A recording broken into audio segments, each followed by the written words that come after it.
Hello everyone.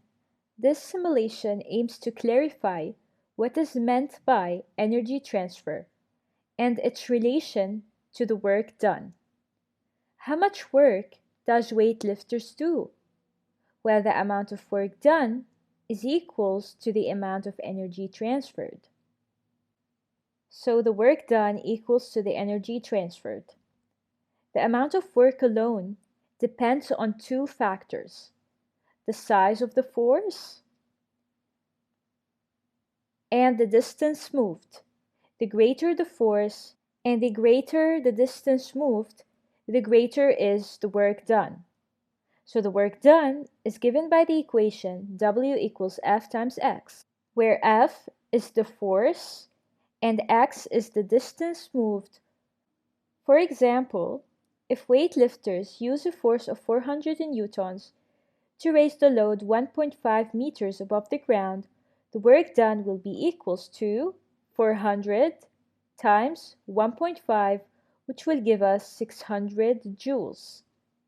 Note that work done is measured in joules. Now we will change the weight. Now the weightlifter has to lift a heavier load. If the load is 600 newtons and raises it 1.5 meters, how much work is done? So we will use the same equation of the work done, which is equals to work equals F times X. So here the force, or F, is 600 newtons, and the distance moved, which is X, is equals to 1.5 meters. So 600 times 1.5 meters will be equals to 900 joules. By how much does the gravitational potential energy of the load increases?